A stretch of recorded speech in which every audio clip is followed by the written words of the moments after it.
Le procureur de la Cour pénale internationale demande à Israël de respecter le droit international dans sa guerre contre le Hamas.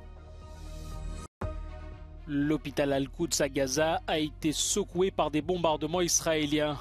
Tel Aviv exige son évacuation. Des représentants de plus de 60 pays étaient à Malte pour les pourparlers pour la paix soutenus par Kiev. Moscou et Pékin n'ont pas participé au sommet. La Russie commémore les victimes des répressions staliniennes. De nombreux participants en ont profité pour rendre hommage aux opposants politiques arrêtés récemment. Ursula von der Leyen en tournée dans les Balkans occidentaux. La présidente de la Commission va discuter du plan de croissance européen pour la région. De violents combats au sol, d'après le Hamas, sont en cours dans la bande de Gaza, toujours soumise à des bombardements intensifs de l'armée israélienne. Tel Aviv a annoncé de son côté augmenter le nombre de ses soldats et l'ampleur de ses opérations dans l'enclave palestinienne. Pendant ce temps, le procureur de la Cour pénale internationale a demandé à Israël de respecter le droit international. I have to say that Israel has clear obligations in relation to its war with Hamas. Not just moral obligations, but legal obligations to comply with the laws of armed conflict. D'après les autorités palestiniennes, plus de 8000 personnes, dont près de la moitié des enfants, ont été tuées depuis le début de la guerre. Alors que la communauté internationale redoute un embrasement régional, l'armée israélienne a annoncé lundi avoir frappé plusieurs cibles en Syrie en réponse à des tirs de roquettes. Les tensions sont également fortes à la frontière israélo-libanaise où les échanges de tirs sont quasi quotidiens entre l'armée israélienne et les groupes armés pro-palestiniens dont le Hezbollah libanais. Des moments de terreur à l'hôpital Al-Quds dans la bande de Gaza après un bombardement israélien à proximité. Cette vidéo, publiée par le Croissant Rouge, montre la peur ressentie par des centaines de civils qui ont échappé de justesse à la mort. Tel Aviv exige l'évacuation de l'hôpital malgré le nombre important de blessés qui attendent d'être soignés. We don't have the means to evacuate Al-Quds Hospital. We have over 400 patients who are inside the hospital. Many of them are in the intensive care unit. Evacuating them means killing them. We have inside our hospital over 14,000 civilians who are internally displaced due to continuous bombardment. L'OMS a également averti à plusieurs reprises qu'il était impossible d'évacuer des hôpitaux remplis de blessés graves sans mettre leur vie en danger. Israël accuse le Hamas de se servir des hôpitaux pour cacher des armes ou des combattants, ce que le Hamas dément.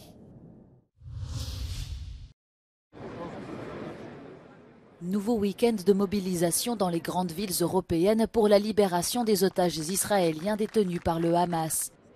À Genève, une longue table blanche a été dressée sur la place des Nations avec des centaines de chaises vides en hommage aux personnes toujours retenues. Les manifestants réclament leur libération immédiate. Aujourd'hui, on est devant les Nations Unies, à qui on demande sans aucun délai de dire publiquement et au monde entier de les relâcher immédiatement. De relâcher nos 230 otages, ce sont les otages du monde entier aujourd'hui, pas que d'Israël. À Athènes, un rassemblement en hommage aux otages a réuni plusieurs dizaines de personnes. Des portraits des disparus ont été affichés dans le plus grand parc de la capitale grecque. À quelques centaines de mètres de là, 15 000 personnes ont manifesté leur soutien au peuple palestinien.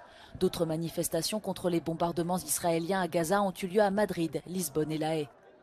Ce dimanche, Tsahal a confirmé que 239 Israéliens étaient retenus par le Hamas. Le procureur de la Cour pénale internationale, Karim Khan, venu en Égypte dans l'espoir de se rendre à Gaza, a rappelé que la prise d'otages était une grave violation des conventions de Genève.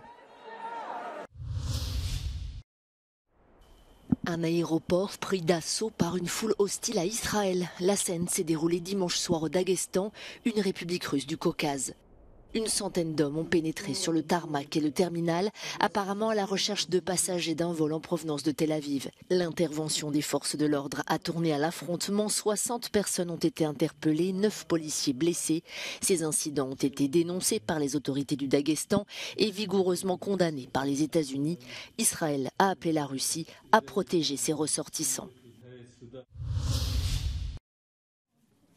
Les 2 prochains mois seront décisifs pour l'Ukraine, a annoncé le président Volodymyr Zelensky à l'issue des pourparlers à Malte. Une 3e session de pourparlers soutenue par Kiev pour mettre un terme à l'invasion russe a eu lieu à Malte avec des représentants de plus de 60 pays. D'après le président ukrainien, une déclaration fondamentale et unificatrice a été adoptée à l'issue des 2 jours.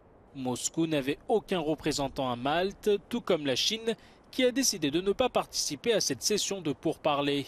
Pendant ce temps, sur le terrain des affrontements, l'armée ukrainienne fait état d'attaques russes dans plusieurs zones, notamment autour d'Advivka. Les médias ukrainiens craignent que cette zone ne devienne un second Bakhmout. Cette cité industrielle, quasiment située sur la ligne de front depuis 2014, est le théâtre de violents combats depuis mi-octobre entre les forces russes et ukrainiennes.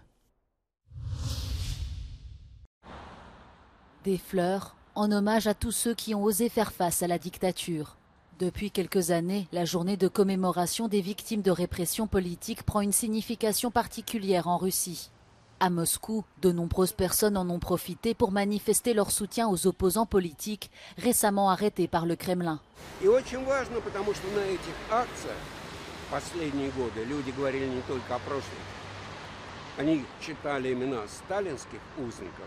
И очень часто говорили о нынешних политзаключенных. И это тоже для власти неприемлемо. Государство в целом не делает практически ничего. И мы видим, как сегодня московские власти относятся к этой вот поминальной церемонии. Как будто здесь планируют собраться террористы.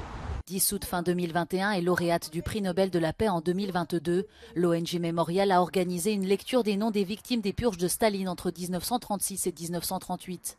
De son côté, le Kremlin cherche à réhabiliter l'image du dictateur et minimise les exécutions massives de cette époque.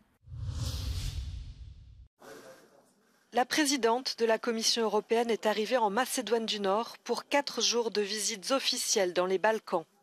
Ursula von der Leyen s'est entretenue avec le président macédonien Steve Pandarovski. Lundi, elle se rend au Kosovo et sa tournée se poursuivra au Monténégro, en Serbie et en Bosnie-Herzégovine. Ces pays font partie du processus de Berlin, un groupe pour favoriser le dialogue entre eux et avec les pays européens. Il a été créé par l'ancienne chancelière allemande Angela Merkel en 2014. Lors d'un sommet de ce processus de Berlin il y a 2 semaines, Ursula von der Leyen a annoncé un nouveau plan de croissance européen pour les pays des Balkans occidentaux. Il leur permettrait d'accéder au marché unique européen dans différents domaines, mais ils sont aussi invités à achever leur marché commun régional et à accélérer les réformes pour s'adapter aux normes de l'Union européenne. Bruxelles veut consacrer 6 milliards d'euros aux investissements et aux réformes dans les Balkans, dont 4 milliards d'euros sous forme de prêts et 2 milliards sous forme de subventions, mais c'est sous réserve de la mise en œuvre des réformes nécessaires. Les 6 pays des Balkans occidentaux souhaitent intégrer l'Union européenne, mais tous n'en sont pas au même stade dans leur chemin. Le président du Conseil européen, Charles Michel, a plusieurs fois fixé comme horizon à l'élargissement la date de 2030. Les élections municipales ont eu lieu en Bulgarie ce dimanche. Selon les premières estimations à Sofia, le millionnaire Vassil Tertsev arrive en tête avec 37% des voix. Ce candidat des libéraux est largement devant la maire actuelle, la socialiste Vania Grigorova. Elle obtient un peu moins de 20% des votes. Un second tour aura donc lieu dimanche prochain. Le résultat de la capitale bulgare est très attendu puisqu'elle concentre 2 millions d'habitants sur les 6,5 millions d'habitants du pays. Pas question d'amnistier les indépendantistes catalans. À Madrid, en Espagne, ils étaient près de 100 000 à protester dimanche contre l'accord qu'entend sceller le Premier ministre par intérim, le socialiste Pedro Sánchez, et les partis indépendantistes pour qu'il devienne le prochain chef du gouvernement espagnol. L'une des formations indépendantistes est à l'origine d'une tentative de sécession avortée de la Catalogne en 2017. Des centaines de personnes sont concernées par cette amnistie. Elle est dénoncée par la droite et l'extrême droite et critiquée au sein même du Parti socialiste. Une messe du pape à la basilique Saint-Pierre de Rome est venue clôturer le synode de l'Église catholique voulu par François. Pendant presque un mois, des évêques, des cardinaux, mais aussi des laïcs et des femmes venus du monde entier ont débattu par petits groupes sur la façon de rendre l'Église plus proche des fidèles. Aucune décision n'a été prise, mais un document de 42 pages a été adopté. Il y est notamment inscrit l'urgence de garantir aux femmes la participation aux décisions et des rôles de responsabilité. La question du diaconat féminin a donc été ouverte. Championnat du monde de la récolte d'olives. La compétition avait lieu dans le petit village croate de Postira. Le village est niché sur la côte de Brač, sur l'île qui fait face à la ville de Split. 12 équipes de 4 cueilleurs avec 45 minutes pour récolter le plus d'olives possible. It's cool. I had no idea what to expect when we came here. It's cool to meet some people from so many different countries. It's just a different thing. Also, none of us ever thought we'd get to represent our country in the World Championships. I'm picking what I'm talking. It's actually my first time here in Croatia. It is exciting. And I'm very happy to be here to support this project, which is beautiful. And now let's just concentrate on the olives. L'équipe croate a remporté la compétition pour la 4e année consécutive en ramassant plus de 48 kilos d'olives en 45 minutes.